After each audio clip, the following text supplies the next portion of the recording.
Shalom teman-teman, pada hari ini kita bersama-sama kembali dalam channel YouTube Justin Niaga Simanjuntak. Nah, oke, hari ini kita akan belajar tentang materi lanjutan kita yang lalu, yaitu Perjanjian Lama, pengantar Perjanjian Lama dengan kehidupan domestik di Israel yang kedua. Nah, kita akan perhatikan bahwa ternyata kehidupan domestik di Israel itu tentang perkawinan. Jadi motivasi ekonomi dalam perkawinan lebih penting dibandingkan romantisme. Nah, tujuan utama perkawinan pada masa lalu, khususnya dalam Israel purba, adalah untuk mempunyai dan membesarkan anak, khususnya laki-laki.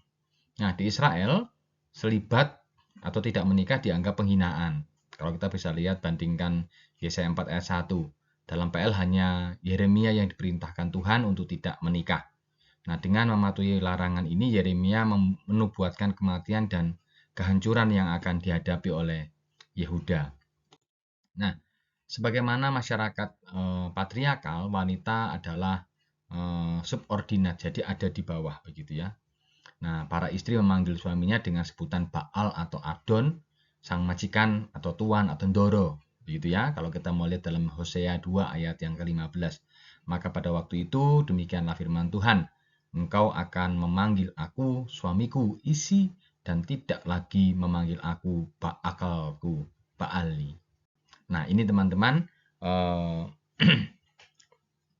tentang keadaan dan posisi perempuan pada waktu itu.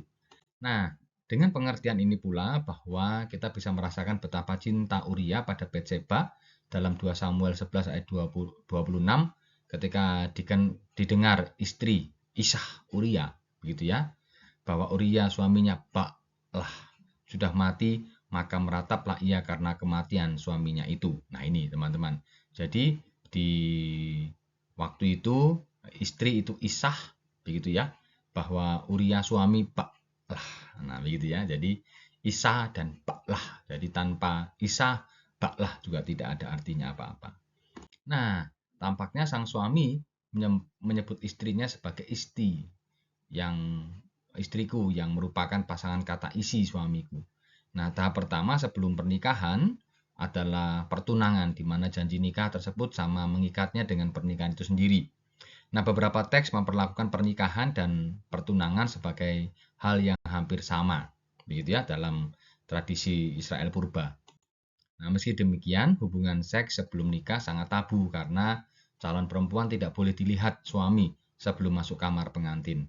Coba kita lihat dalam Kejadian 24 ayat yang ke-65, Ribka yang menutup muka dengan cadar. Nah, di sini diharapkan pihak perempuan diharapkan masih perawan saat menikah, sedangkan tidak ada tuntutan untuk pihak laki-laki.